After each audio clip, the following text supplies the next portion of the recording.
Gur míle mágad Pranjali agus tá súla gom go manig gach duine sult as an lake tonight. So thanks to Pranjali, and I hope you enjoyed the talk tonight. It's entitled Supernatural Burren, and Burren would be probably defined as corresponding to Tim Robinson's map of the region of North Clare and southeast Galway. And the term supernatural, I have to advert my notes, although it won't be much during the night. The term supernatural would be an event attributed to some force beyond scientific understanding or the laws of nature. And it involved non-physical entities like angels and fairies and gods and demons. And this is a mechanism, an assist mechanism for people to understand the natural world and, you know, the built heritage around them in the past. And until, as we'll see later on, until relatively recent times in Ireland. The photograph is by Nick Gay. His surname is spelled G-E-H, lives in Gort, and a lot of the photographs tonight are by Nick, and I'm indebted to him for them. But the photograph is wonderful in one way because you see the abandoned houses and the trees, and they tie in a lot of what we're going to be talking about tonight. The idea of, you know, that this particular belief in folklore and mythology, which we'll define and distinguish between each other in a little while, these were the anchorage of these disciplines of folklore and mythology were poor, rural and Gaelic speaking people. And at its zenith, the belief in folklore and mythology in Ireland was probably the middle of the 1800s. And after that, of course, we had the small matter of the Great Hunger and, you know, disappearance of 3 million of these poor. And also, subsequent to that, we had the Roman Catholic Church conducting a devotional revolution, which was kind of a de facto and highly successful cultural cleansing exercise. So the photograph is very telling in that regard. Abandoned houses, very humble in standard, and the natural world around, which they would have used as a medium to understand life and death, you know. So that's the first slide. Now, the second one, I'm going to talk about my sources a little, but I'm going to stay on the timeline. And remember what I've said at the start is that the high point probably in Ireland for belief in folklore and the richness of mythology was the middle of the 1800s. But my sources mainly are the following: Thomas Johnson Westrop. He was an antiquarian, an archaeologist, but quite critically, he was a folklorist as well.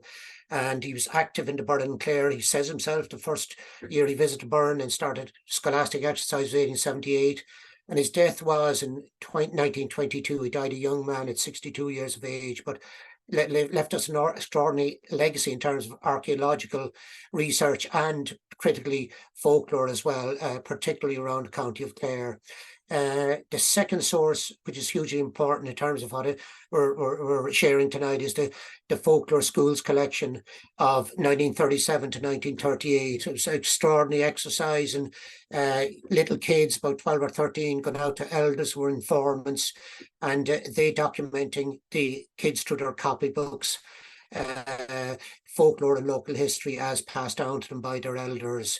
And that's one of the most significant folklore collections in Europe, in the National Folklore Collection in Dublin, about 750,000 copybook pages.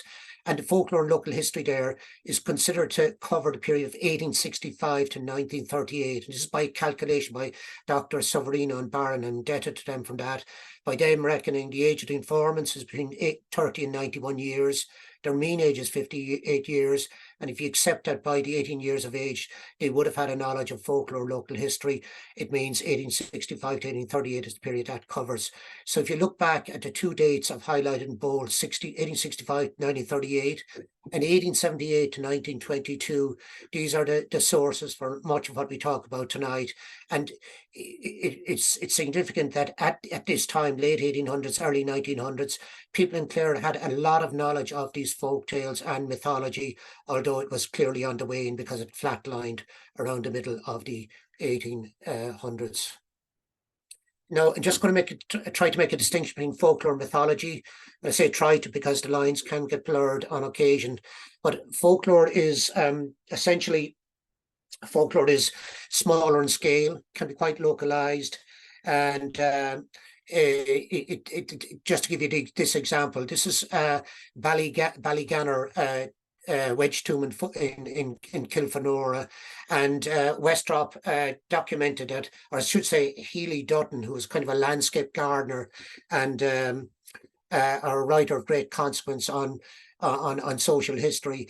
In 1808, he sought directions to Ballygunner tomb from a girl in that particular townland in Ballygunner, and her reply to him was, she said, I would do so if you assured me that you were a stranger, because she explained a woman could refuse nothing to a man at one of these monuments.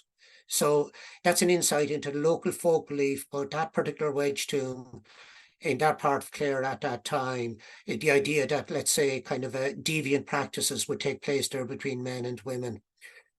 Conversely, another wedge tomb, not so far from there, in Creva Townland, on a back road between Killavoy and Carron, as you can see in the slide on the right-hand side, is documented in the maps of the 1800s as being known locally as Dermot and Grania's Bed. Now, Dermot and Grania are the subject of one of the great romantic tales in Irish mythology. It comes from the Finn cycle, the Fionn McCool cycle, and it's a bit long to recount, but Dermot and Grania elope from Fionn, who's the intended husband of Grania. Dermot is much younger, and Fionn and his men are drugged by Grania for her to elope with Dermot, and Fionn and his band of warriors take flight to try to chase down Dermot and Grania. And the two places they take refuge in order to escape the attention of Fionn and his band, are wedge tombs, pedalmans, I should say, wedge and portal tombs and caves. And the late great Irish archaeologist Dr. Harbson classified the dolmens as Ireland's first bed and breakfasts, But so the difference is quite clear here between the mythology and folklore, in a sense, even though sometimes the lines get blurred. Mythology is big stories, maybe thousands of years, and corresponding sometimes roughly to big historical events. So it's the macro and the micro, but both beliefs held strongly by local folk. So what I'm going to do now is I'm going to do a little bit of mythology, but most of the talk thereafter will be folklore. And I want to get, there's 4 great cycles in Irish mythology, and 3 of the cycles concern gods. And these 4 cycles started to be written down, I think, about 700 years after Christ. But the 4th cycle doesn't refer to deities. It's called the Finn cycle and refers to Fionn McCool. And he is that same Fionn we just mentioned a moment ago. He's a kind of a pseudo-historical warrior, loves hunting, loves, being involved in conflict on the winning side. He's resolutely secular, not a deity. And as I say, this is one of the 4 main bodies or cycles of early Irish literature focusing on the mythological cycles. There are 28 sites on hilltops on the island of Ireland associated with the Finn cycle and the mythology, and invariably the place name for a meal is a giveaway clue as to where they are. They're curious character of the hills. This one is kind of on Ahaglinny. This is the mountaintop just above Blackhead, Glenina. And the hills are generally 90 to 250 meters in height, and a steep front slope with a rock outcrop, and they're quite bare places, not much vegetation, and they're associated with the Finn cycle, and with invariably there are the history. That's the job. The mythology is they're associated with Finn and belief that Finn hunted there and had conflict there. The geography is they're quite specifically located. There's 4 in County Clare out of the 28. One is Clifton Hill in North Clare also, but this the one we're focused on here is in Glenina. And in terms of history, we go from mythology to geography to history. Historically, these are places where the royal palaces, including the kings of Cashel, they would have actually used these as hunting grounds in the Middle Ages. They would have had a preference to go hunting in the hills that were associated with the mythological cycle. So and sorry, to get back to the archaeology up at the top, invariably there are archaeological monuments from prehistory on these hills, which are believed to be, in folk belief, associated with cairns or kind of funerary resting places of Fionn and his warrior dog, or his hound dog Bran. So this is a wonderful marrying of history, geography, archaeology and mythology. And to paraphrase the late great Seamus Heaney, this constitutes sense of place in its richest possible formation. And that's the Finn cycle and related to Leamaneh mountain. Now, in particular on the mountain, you have two cairns that are associated with beliefs that Bran, the dog, and Finn are buried there. But you have also a remarkable structure, which is known locally as Cairn C. Finn, which means the cairn or burial place of Fionn Finn from the cycle, you know. It's you can see for yourself, it's a fragile looking arch cairn, quite enigmatic to a lot of people, and very little discussion or writing has taken place on it. But quite remarkably, this was built in the first half, to my knowledge, of the 20th century by local enthusiasts of the Finn cycle. So if that's the case, there's a lot of work involved in doing this, obviously.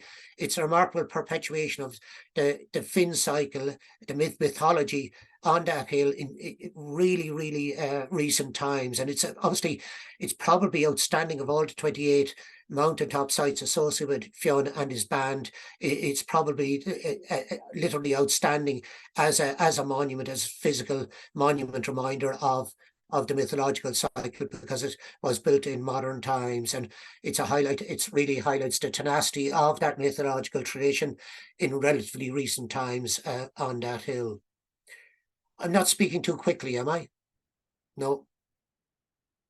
No, you're good, Tony. Where is this place Oh, again? This is. say that again. Can you Yeah, remind us sorry. where this is again? Yeah, absolutely. The townland is Aghagliny. I'll spell that for you. Aghagliny. And this is the summit on Aghagliny. And there's two nearby townlands called Formeal West and Formeal East. And this, of course, means these are critical clues as to the site being associated with Fionn and mythology, apart from the cairns that have adopted their names. And in one of the Formeal townlands, there's a holy well quite remarkably dedicated to Bran, which is, you know, the hound of Fionn. So it's all reinforcing the belief that in the past people had to believe that this was a mythological hot point in the landscape. So I'm going to go on now to talk about a spirit woman, and her name is Bronach. And we're still up in the northwest of the Burren, and in fact, her kind of origins are said to be in Blackhead, you know, and that would be quite a pattern in Ireland of hags or spirit women being associated with promontories. Like, just think, for example, of Hag's Head in the Cliffs of Moher, and the hag, you know, associated with that promontory at the south of the cliffs. Bronach was, you know, by repute, she was monstrous as a person in her behaviour, and she was monstrous in form as well. Now, this is a photograph of Loch Rask, which is about less than a kilometre just north of Ballyvaughan village. And in 1350, it was this particular story, a tale I'm going to tell you, a belief pertaining to Bronach the Hag, was actually documented in a book, a historical book called Corhaim Hiralvik. And in 1839, and that's quite recently, Westrop said that Bronach was in full repute, quote unquote, which is remarkable that she was so relatively recently. However, really critically, in the mid-1880s, Westrop, the same man, says she was only heard of vaguely. So you can see the folklore mythology amongst the ordinary people is flatlining all the time, post-famine, post-devotional revolution. You can see the graph going down. So there was a Prince Donogh O'Brien, one of the O'Briens, and he was warring with a fellow prince of the O'Briens, and he was taking refuge by Loch Rask.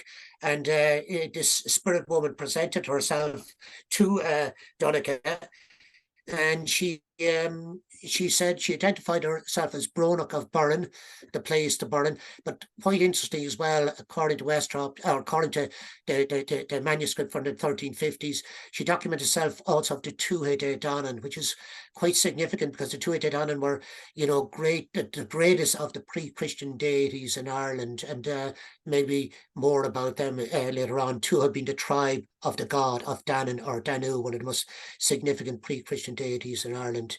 And what she did was that, if I can get my notes on it, she did some ghastly things. She according to Westropp, according to the story, she washed human lids in front of Donncha Bryan. She washed human lids and heads with grey weapons and clothes till all the lake was defiled with blood, brains, and floating hair. Angry men in O'Brien's troop, they threw javelins at her, but she just took off in a kind of just took off and vanished and escaped their attention. Now later on, Donncha O'Brien, according to the tale, repaired to Abbey Hill, and that's where they actually died. All of them did. So you can see the spirit woman. She's a hag. She's a witch. She's monstrous in intent, but also she's a prophet of death. She's a de facto banshee, of which we'll talk a little bit in a while. She's a foreteller of death. That enactment of that gruesome scene at the lake was to foretell Donncha and his troops of their death. And she's also quite a woman. She's a lake monster, and lake monsters, as you know, are very important in mythology slash folklore. We have the Loch Ness monster in Scotland, with the Loch Ness monster in Northern Ireland, and even within County Clare in the south, in south of the Burren, just south of the Burren, in Corrifin and Ra. In Corrifin you have the Shandangan Lake, and Ra you have the Ra Lake, I should say, and they were home in folk belief up to around 1900, I think, was the last sighting of the Bruckshee, the badger, the badger monster. So she is that as well, lake monster of Rask, and that gives us an insight also, this story, insight into water mythology in Ireland and beyond. That rivers are associated with deities, like for example the River Shannon. She's a goddess, that river, whereas lakes are associated with monsters. So what I'm going to do now is going on to a number of natural features of landscapes, things like caves. I've done a lake to a certain extent, and it's been associated with monsters, natural feature. But I want to go into caves now, and then a third natural feature I'd like to talk about is trees. After that, I'd like to talk about a couple of fairies in particular, the banshee and the púca. Excuse me, and we'll wrap up talking about Máire Rua, and subsequent to that, just very briefly, we'll talk about an astonishing folklorist and documenter of the life of Máire Rua, and that's Máire McNeil. But I want to talk in particular about the caves of the Wild Horse of Kilcorny. But before I do that, I'm indebted to Dr. Marion Dowden Sligo, the great cave archaeologist, for a couple of stats I'm going to share with you now.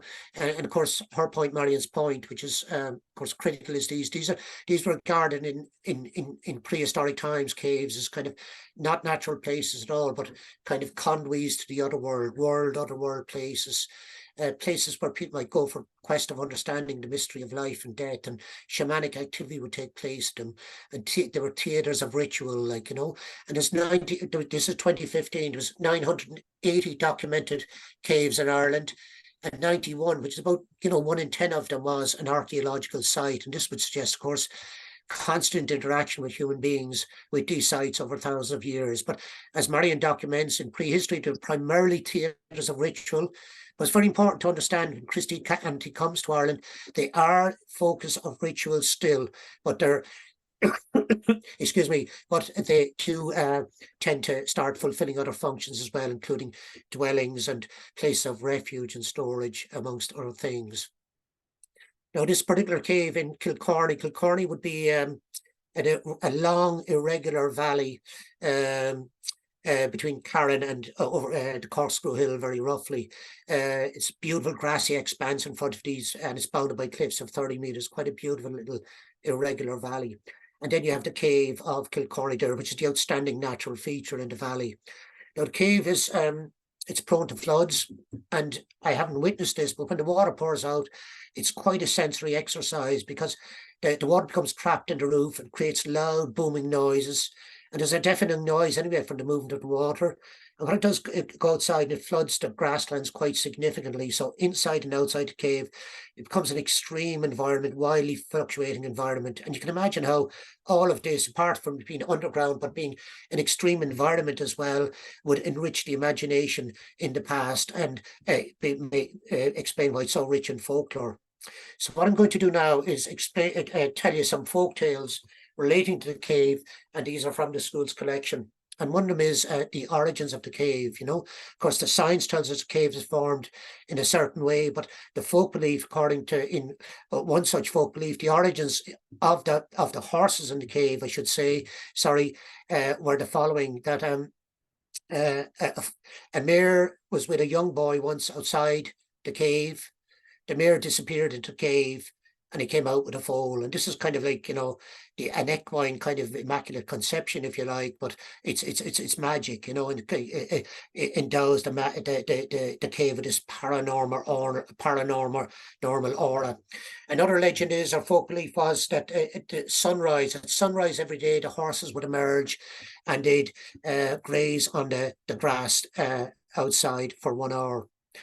And another folk belief is that Máire, who we'll come to in a bit more detail later on, this kind of a medieval kind of Gaelic aristocrat, that she, took a black horse from the cave, and anyone who offended her down at Leamaneh Castle, she would oblige them to ride a horse. The horse would bring that person to the cliffs of Moher and then dump them off the cliffs, And this is, of course, a highly negative portrayal of Máire in folk tales in Clare, which recurs again and again, and we might try to understand that a bit better later on. But the whole idea of the horses being paranormal, the horses from the cave being paranormal.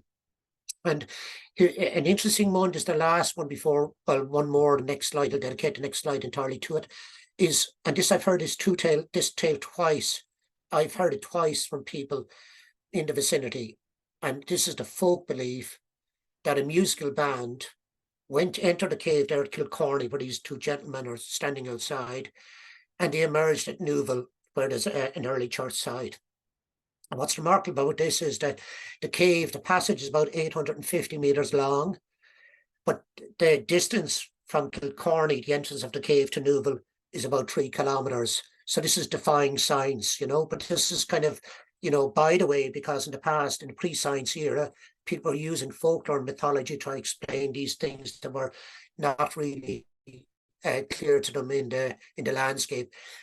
And I've heard this story being recounted to me twice in living memory in the region. And I think this is fits into a wider kind of mythological folklore context in which musical bands can be on occasion be associated with cave systems.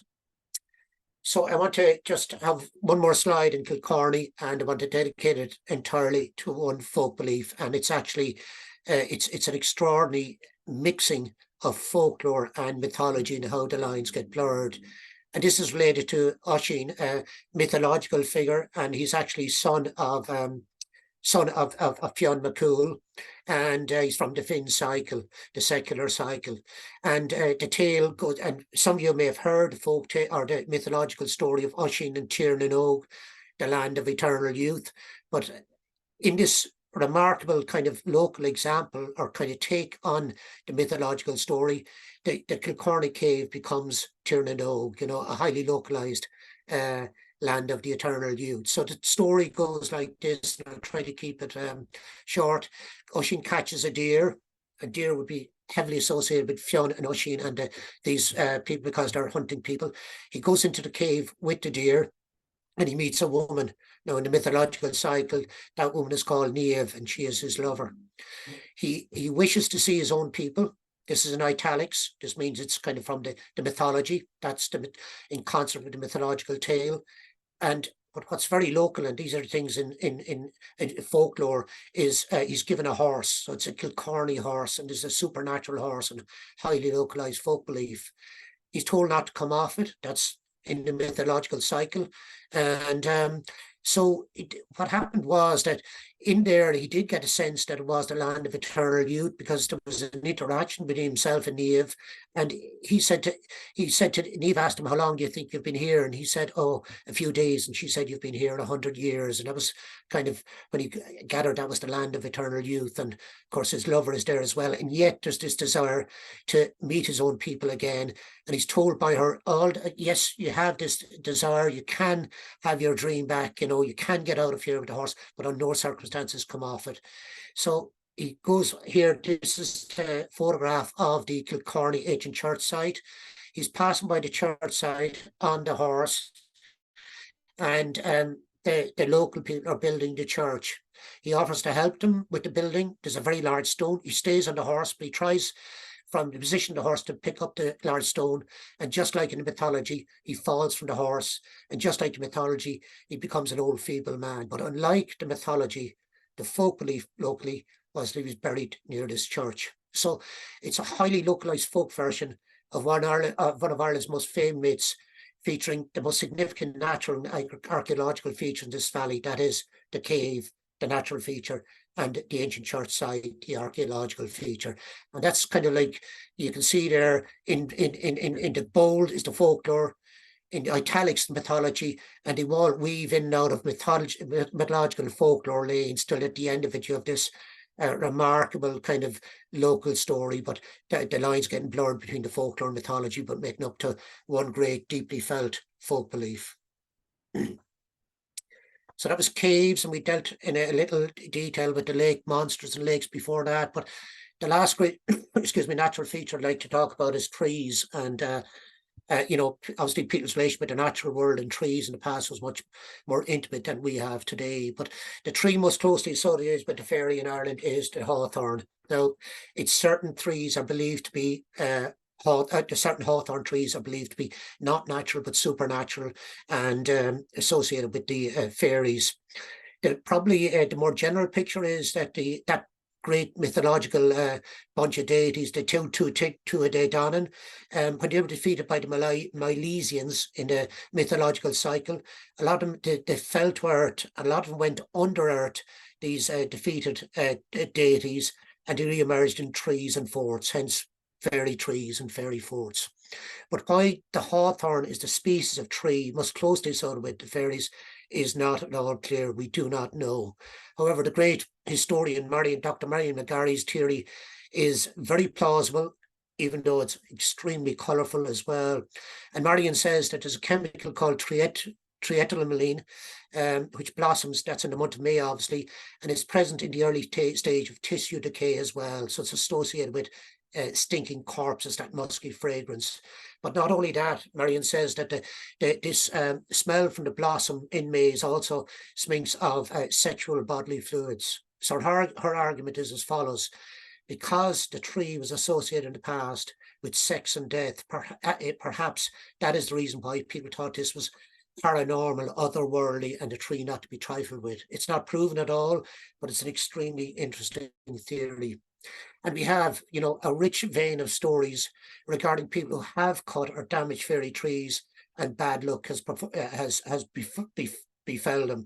Time precludes me from giving many examples, but one very notable one was in 1975 in Belfast City, in the suburb of Dunmurry, the futuristic car factory DeLorean was there, and the Dixon was DeLorean's representative in Belfast. He was a Texan man, and he told some of the Belfast workforce, when they were clearing the site to make it for the building, to cut away everything, and they bulldozed everything except a lone hawthorn tree. And he said, why aren't you cutting that down? He said, well, that's a fairy tree, and bad things will happen to those who cut it down, and your motor car and your factory. And so Dixon engaged some of the American workforce to cut down the tree in the middle of the night. And well, we all know the end of the DeLorean car. It was a commercial failure. The facts regarding this commercial failure are kind of probably scientifically different, but that was a folk belief still held in Belfast City in 1975.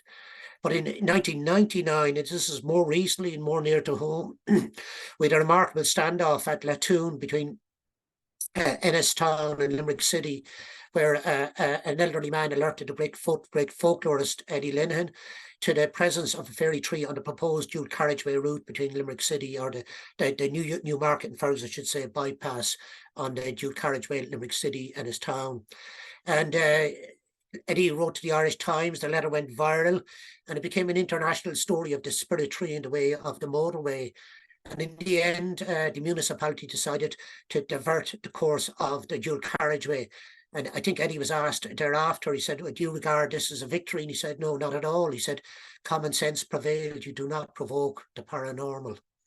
The trees associated with Maytime in particular, Bealtaine, and you can imagine the past with people's, the richness of folklore and the richness of folk belief, how, outside of houses we've been decorated with flowers and ribbons and eggshells and candles and rushlights at night, such was the reverence for this tree, and the idea of, decorating the tree will make sure it wards off evil and bad things from you at that kind of a significant time of year.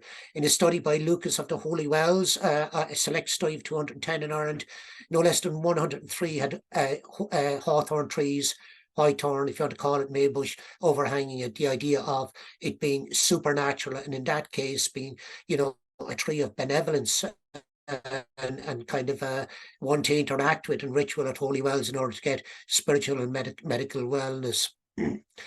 One last thing, and this is again in the Burren, and it's 1986. So again, I'm putting these dates in bold to give you an idea of, not the death of Irish folklore, but the dying of it. And remarkably, that we have in what's now classified by the United Nations as the second most globalized nation on earth, still this belief in folk belief, folk belief still surviving in Ireland, even if it's to a limited extent. In 1986, the anthropologist, Californian anthropologist Blair Gibson, does archaeology as well, teaches archaeology. I think he was excavating a site in the townland of Tullycommon near Cahercamon, and it had a prehistoric stone circle, but he only got permission from the landowner if he would not in any way damage the fairy tree within the stone circle.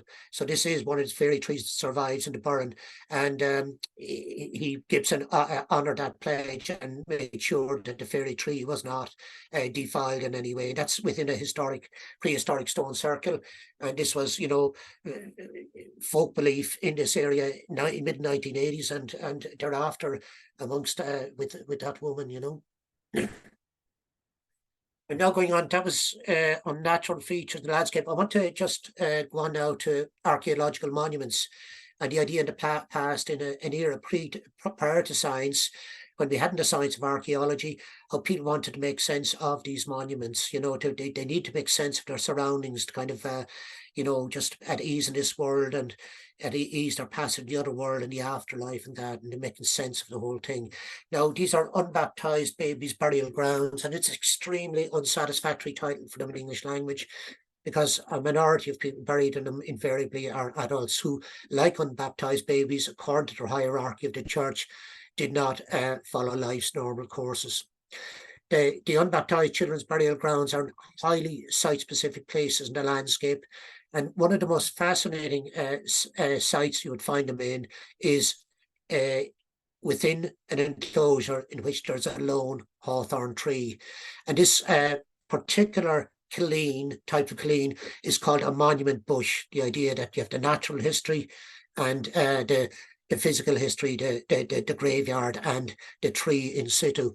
And, the idea is because the hawthorn tree is much feared and respected, they feel that their dead will be safe within the enclosure. It won't be tampered with. It's a wonderful logic on these people's part at the margins of society by the church, saying if the official religion won't look after us, well, the unofficial will. And regarding the majority community who fear these places and respected these places, Killeens, and their own, invariably these particular Killeens are either crossroads or in sight of roads. And according to Sean O'Sullivan, the great folklorist, if a conventional funeral, if we can call it that, is passing on the road, and within enjoying intervisibility with these monuments, the funeral party would uncover their heads and recite the De Profundis. They were perceived in general by the majority community who have been baptized and are buried at sacred places, blessed places, are guaranteed. A lot of them, heaven in the afterlife, perhaps.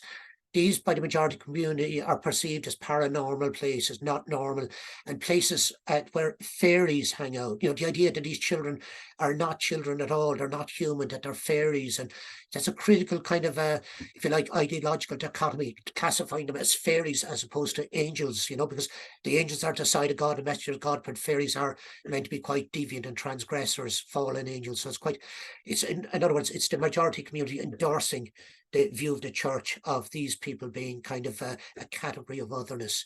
And in my own parish here in Kilnaboy, in the folklore, in the school's collection, one of the folk beliefs documented was it's bad luck to have an unchurched woman in the house. The idea of a woman who's had a child in the past, according to church doctrine, would have had to repair to a church within 4 to 6 weeks of having the child to go through purification ritual, which is remarkable stuff when we look back at it now, that how cold this doctrine was and how misogynistic one could argue it was in a way.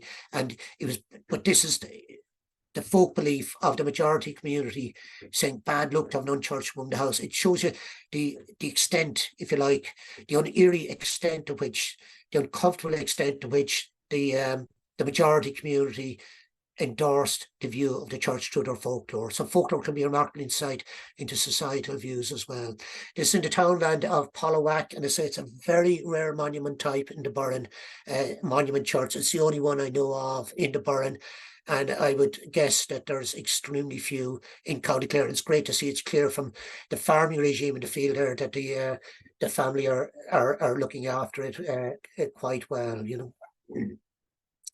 So one other archaeological monument, and it's the belief that these archaeological monuments were not kind of were not places which stood up to the archaeology of science or scientific explanation and historical explanation, but were kind of portals to the underworld is forts, and I just wanted to give one example of the rich amount of examples in the school's collection for the Burren area.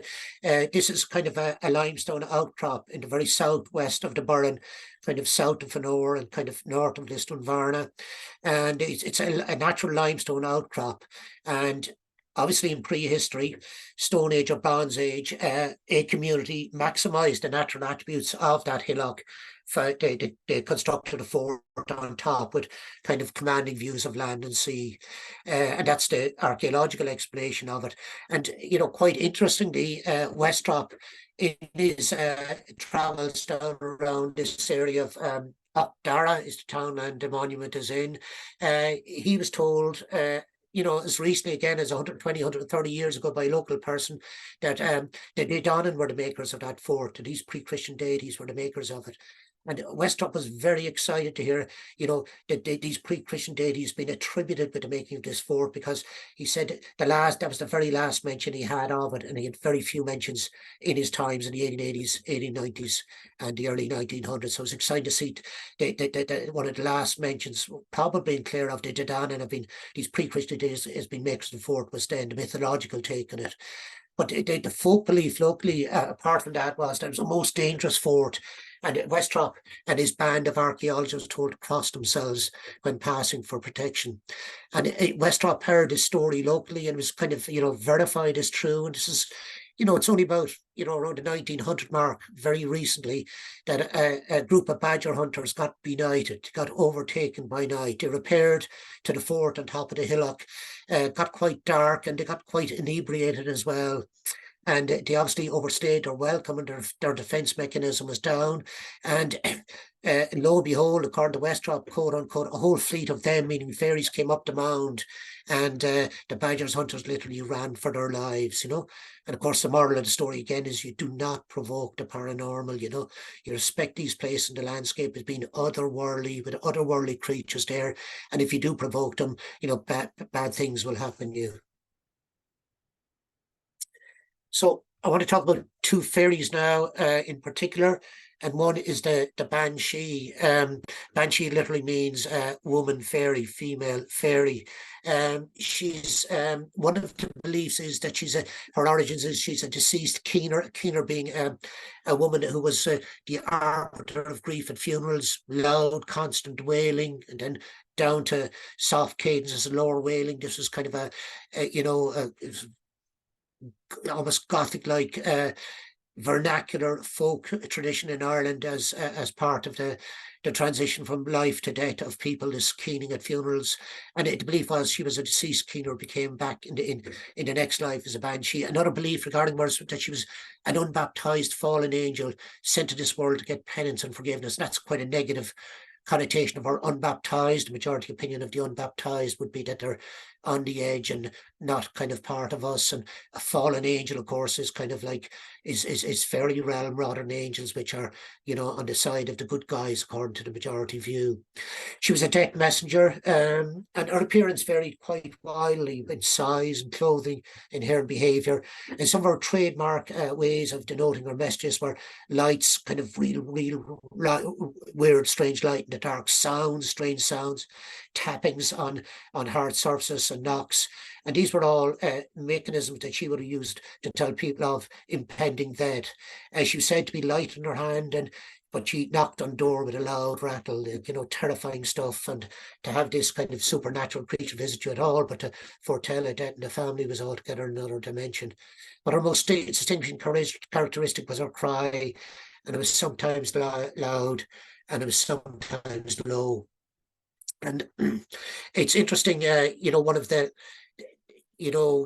folk beliefs behind her, not right to speak to her unless she speaks to you first, very, very, it's always best not to have direct contact with the fairies, don't bring them on, and if she did touch you, well, that physical contact with these spirits was bad news for you. Quite ironically, she was quite prestigious to have in a family, and some families liked the forewarning of death. Quite conversely, she followed old Irish family names, kind of like the hierarchical races as they were, the O's and the Macs. And English families in Ireland, quite interestingly, would have been endowed, to use the word of Westrop, with a banshee, and the Westrop family themselves in County Limerick did have a banshee or death messenger. The Skerritts, who were kind of, I think, Anglo-Norman from Galway originally and moved down to, Finnavara here around the Newquay area. There's the remains of their house. They would have had, of course, because they were, kind of an elite family, they would have had an in-house banshee. There was a particular room in the house that she lived in, and nobody would have disturbed that room. And the domain itself, the estate around, was full of different coloured horses ridden by small creatures. And the idea again of paranormal horses and folklore. And just again on the dates and, the death of Irish folklore, the dying of it. The last time the banshee was heard in Corofin was circa 1910, according to Westrop, a woman called Brazel being waked. So we can see that at the turn of the 1900s and getting into the 20th century, the first couple of decades there, the decline in folklore is continuing apace. Can I ask Pranjali, how am I doing on time, please? Yeah, you're good. You have 15 more minutes, Tony, but it's fascinating stuff. Thanks. Keep Thanks a going. lot, Pranjali. Yeah. Okay, thank you. So I want to talk about one more fairy, and it's the púca. And we've all heard púca in North Clare, and we all know of a particular púca, as in the artistic representation of him, which created not only local, national, but also international headlines. And a little bit more about that anon. But who was the púca in the first place? Well, he was a multifunctional Irish supernatural entity, and he was lone, I should say, as well. He was a lone entity, operated alone. He was a shapeshifter, so he wouldn't be half man, half horse or anything like that. As I understand, he'd go from one shape to another, from human to dog or to cow, or most prevalently to horse. But critically, he did have the power of speech, and this is where his paranormality is enhanced. The idea of, an animal, someone changing from human to animal, retaining human speech, this kind of mix of beings. He was most active at night in highly specific places.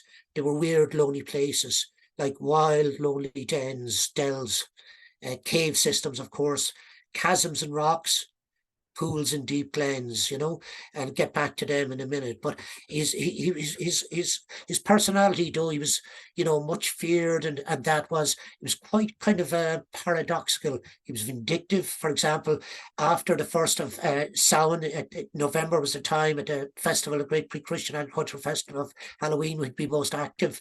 He would soil blackberries and sloes, and one was under no circumstances to eat blackberries and sloes after the 1st of November, which was law and the púca's day, because they would have been soiled by them.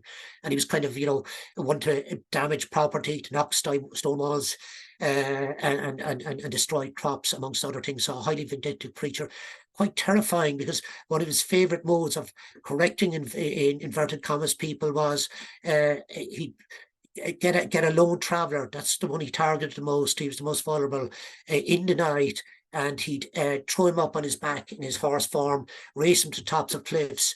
He'd tire of him, and then he'd just bring him back to where he had been. And most terrifying kind of, you know, otherworld experience on the part of that lone traveler. Conversely, he could be helpful with people on occasion. He could ward off bad fortune if you're about to, bad fate if you're about to suffer it. And he was good at prophesying things that you would be well-minded to know were going to happen. And he was a playful character, and he spotted kind of sporting among the stacks at harvest.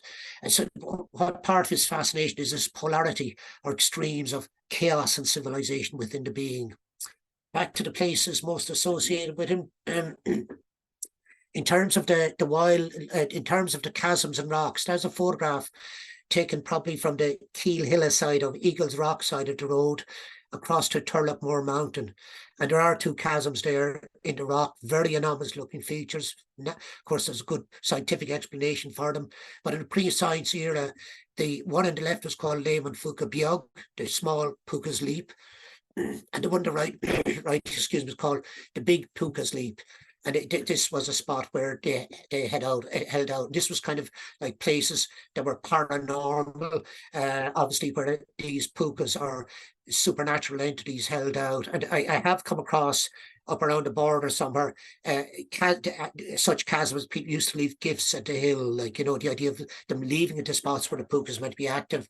And this is one of the great challenges for us in the Burren to find out, is there any extant lore regarding those two chasms with those wonderful place names that have been saved, but can we find out any extant folk belief pertaining to them in the documents?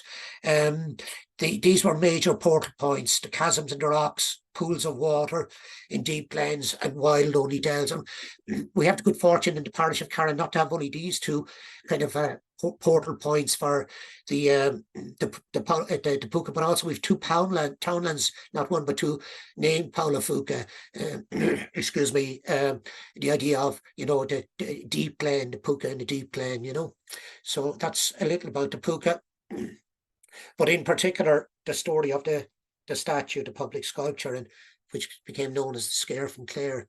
It's well worth going back over this, because I think it's quite insightful, the whole thing on the púca as a creature of the past and how he's regarded in the 21st century.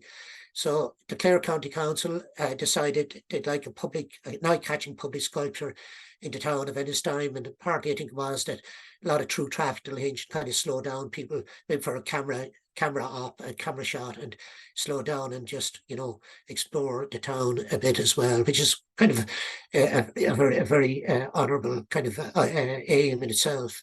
In 2020, they had the competition, set out for tender, and Aidan Hart, who I think is a really phenomenal artist, he came up with this idea of the púca, you know, kind of an artistic representation, 2 meters high.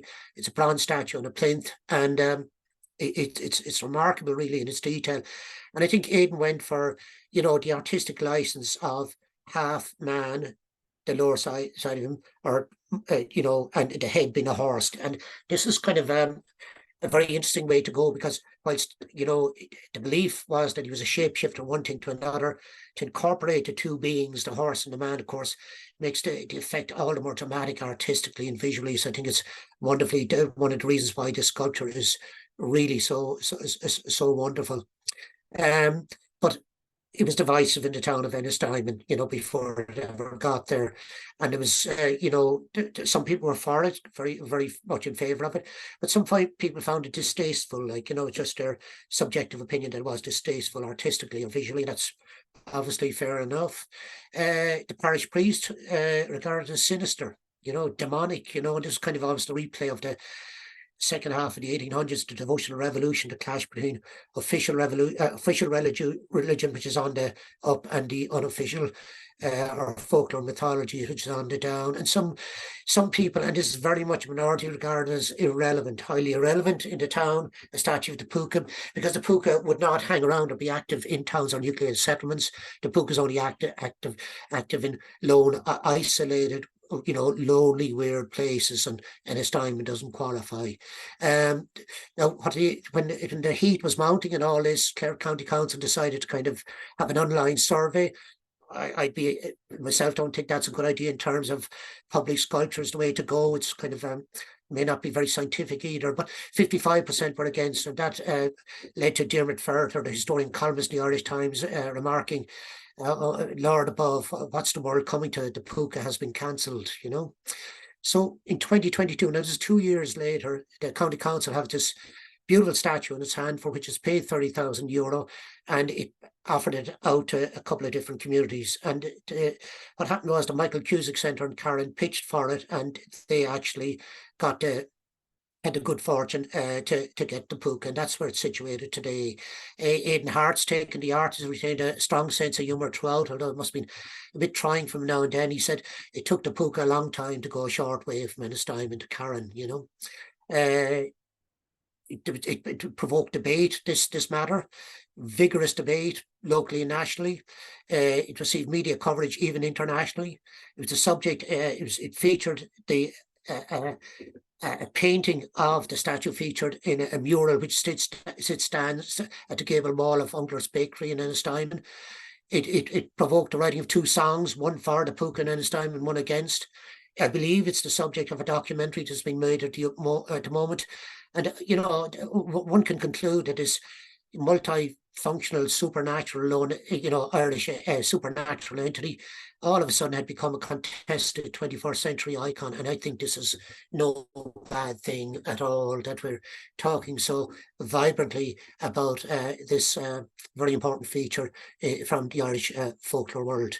So, so what happened was, in the end, he ended up, quite ironically, at the Michael Cusick Centre, which happens to be, quite ironically, really interestingly, in a townland called Powland Fúca, so that means, the púca literally did come home. He came back to a townland, a highly limited geographical entity in which the púca was active. So I think it's a great ending to the story, that the púca is, now contextually situated in a place where there was an extremely strong belief in him in the past.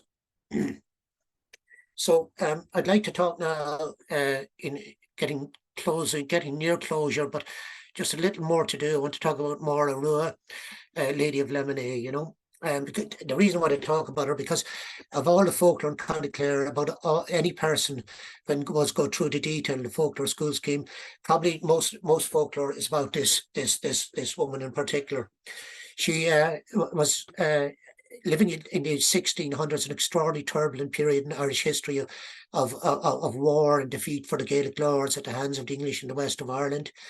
And one of the descriptions of her was she was a titled lady and also very cruel, So this is a recurring thing in the folklore, how negative the folklore is regarding her. The folk belief pertaining to this woman was that she was quite a negative personality. She was the dreaded Lady of Leamaneh, and essentially she was de facto the Lady Macbeth of County Clare. And it may all be to do with the following: this negativity surrounding her in folklore, that as a 25-year-old widow, when her O'Brien husband was killed by the Cromwellians, she was left with 3 children.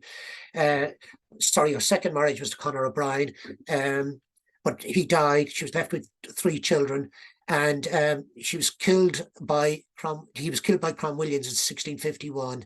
That was her second husband, Conor O'Brien. And what she did was, in order to safeguard the economic security and stability of her children, she married into the enemy. She married her husband Cooper, who was a noted Cromwell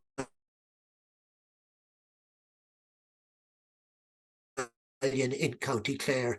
And I think to her is so negative, and undeservedly so as well, because if you compare it with the historical fact, she was a woman, a woman with a lot of very positive virtues and quite radical for her time, you know. But there's secrecy surrounding her marriage and to this man Cooper, and there's a lot of folklore and legend pertaining it. And the belief was that the estate gates, which are on Rahan at a high point here in Killaboy, the estate gates leading in a long run into the castle itself, that this was a haunted avenue in the folklore. Again, you know, were associated with paranormality. Old people used to believe in the past that the castle was made of blood and mortar. You know, this kind of a grotesque associations that the castle has, even the building of it. And Máire had used the blood of passers-by. You know, she ordered soldiers to kill passers-by almost in a gratuitous fashion, that their blood was used for the mortar in the building of the castle. One of the folk beliefs, of course, again, ahistorical, 7 husbands, 6 of which she killed. It's quite patently not true, but paints an awful negative caricature of her. She was a tyrant, says another thing in the folks collection, and she tortured and killed both men and women. And she hung disobedient maidservants by the hair from the corbels of the castle. So it's extraordinarily negative folklore. And you know, in the 1930s, you know, this is around the folklore schools collection. This is 250 years after that great compendium of folk collection of folk belief. She was still a very much alive presence in North Clare, the Burren, Kilnaboy, Kilfenor and beyond in legends of the area, which is really truly remarkable as well, the tenacity of this folk tradition regarding her into living memory, even though, as I say, it's quite negative. Of course, one stark contrast with folklore pertaining to her, Máire, and another radical Irish woman in the Middle Ages is, of course, to compare and contrast her with the folklore pertaining to the pirate queen, Grace O'Malley, another woman who was you know, an outlier in that she was a very strong woman in a patriarchal society at the time. She was a pirate queen, a warrior princess, a clan chieftain and a matriarch. And the folklore pertaining to Grace is quite positive, but that pertaining to Máire is quite negative. So I'm still on Máire. I'm on another Máire called Máire MacNeil, but I haven't quite gone for Máire as well, because I've catalogued there a number of negative folk beliefs pertaining to her, and I want to drift with Máire MacNeil into some historical detail about her and how Máire MacNeil, one of her missions in her later life through her book on Máire was to straighten the record pertaining to that woman. Máire MacNeil was born in 1904, and she joined the Irish Folk Collection in 1935. And in that time, she's a brilliant folklore. She collected and recorded an enormous wealth of folklore in County Clare as well. She left the IFC in 1945. And she married John Sweeney. He was a fairly good poet. He was a poet in his own right. He was a professor of Celtic Studies in Harvard, where she taught there for up to 1962 or early 60s. Sorry, in 1962, while still in Harvard, she wrote an encyclopedia, if you want to call it that, the De Profundis, on the great Greek Christian festival, cultural festival of Lumas, a major work in the field of Irish folklore. In 1967, she moved to Ireland with John Sweeney, and moved to Clifton Hill here in Corofin, the beautiful hill overlooking Inchiquin Lake, and they built a kind of a one-storied kind of a low-rise modernist house, which is still in use there today, still inhabited. And these were the happiest years of Máire's life, you know, in Clifton Hill. She died in 1987, and some of her publications include, you know, Wayside Death of Cairns in Ireland, Máire, Lady of Leamaneh, and remarkably, when they went into the house after her death, they found scattered around the house and even under beds as well, masterpieces of painters of true international distinction, of Matisse and Modigliani and Picasso, which are in the MacNeil-MacSweeney section now, housed there in the National Museum in Dublin. I got down there about 15th of May 2023, being the 26th anniversary of Máire's passing.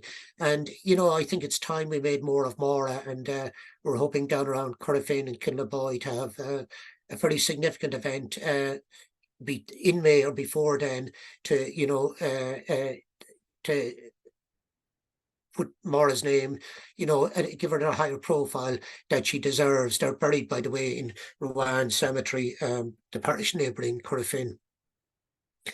So it's a tale of the two Mauras, and Maura's most enthralling project, even though Luna says a work of real international significance, was her last one, and that was her book on Máire Rua, Lady of Leamaneh.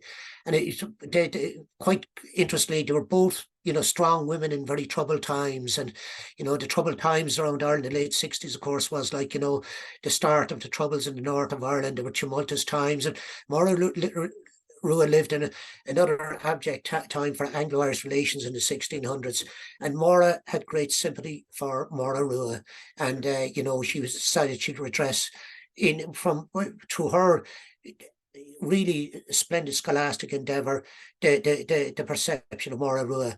And she, like Máire McNeill said, she protected her children's inherited lands, and this would have been protocol, normal thing to do at the time. There was nothing abnormal, deviant at all. This was a normal thing to do, to go out and do something that society wouldn't approve of, but just to protect the economic interests of children, even though you may face backlash from it. Máire's greatest happiness, Máire McNeill's, was the Leamaneh years, as she called them, in the house Máire Rua's happiest years were in this sublime architectural achievement of theirs, this gentleman's mansion, and her happiest years of her life were in Leamaneh Castle. And Máire McNeill says that Máire's legacy should be read in Leamaneh Castle, not in legend at all. And she argues that Máire Rua was in fact a beacon of hope in a 17th century Clare in Ireland, and her argument is Máire Rua was a star, kind of a radical Gaelic woman in a kind of English-dominated patriarchal society. And Máire herself as well, through her scholastic endeavour, there's a picture of her here, I think, in the Irish Folklore Commission in UCD. She wanted as well to straighten things up about folk beliefs and fairies, because she would be at unease that in our modern times, in our postmodern mind, we'd be anyway condescending or kind of about these people's lives and their beliefs, and have a respect for them and to give them a context, because without a context, all of this folklore and mythology, if it's not contextualized with those times, it becomes the stuff that's looked down on as kind of a peasant superstition. And she very cogently made the argument as follows: that these folk beliefs were important on a wide range of ways, and one was folk beliefs and beliefs in this other world and folklore mythology were strategies for dealing with anxiety about sudden death and accident and loss. They reflected the community values at the time. They were kind of devices for education and for socializing and storytelling with other people. They're a mode of wish fulfillment, and they were also an outlet for fantasy, just escapism for this world, the fantasy world that a lot of us like to deviate to at times. And she concluded they were part of the fabric of everyday life. Postscript. And sometime make the time to think of Shane Patrick Lysett McGowan, 1957-2023. He's not 14 days dead, and yet he's already immortal through his remarkable songbook. He was a singer, a songwriter, a musician, an artist, and he himself, Shane McGowan, was inspired in part by Irish folklore and mythology for some of his masterpieces, and most notably on the song The Sick Bed of Cuchulainn. And I'm just going to quote you 6 lines from the song written by Shane and performed him in the Pogues. You remember that foul evening when you heard the banshee howl at the sick bed of Cuchulainn, we'll kneel and say a prayer, and the ghost was rattling at the door and the devil's in the chair. The song is a magnificent kind of modernist take of the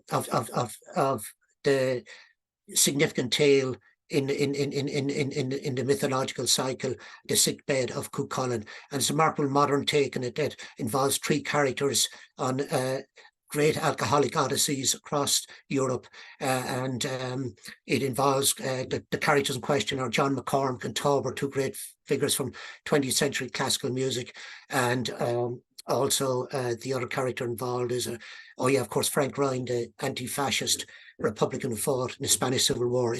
It's quite a masterpiece, and it's quite a hallucinating odyssey, and it's a great modern take on Cuchulainn, of course. And you look there within those few lines, the banshee, the fairy, the woman fairy, the foreteller of death, Cuchulainn, the demigod, the ghost, the devil, all wrapped up, these 4 paranormal beings in 6 lines. And of course, there's a prayer in there as well, kind of homage to the official religion. And it's very important to realise that McGowan was inspired and familiar with folklore and mythology in Ireland, knew its importance, and used some of it to inspire into great art. Shane McGowan's ashes have been or will be thrown into the broad, majestic Shannon. And Shannon, of course, is called after Shannon. She was a river goddess, so it's a very apt, if premature, ending to this great artist's life story, that he ended up, his ashes being thrown in on top of a river goddess. Shane McGowan, 57 to 23.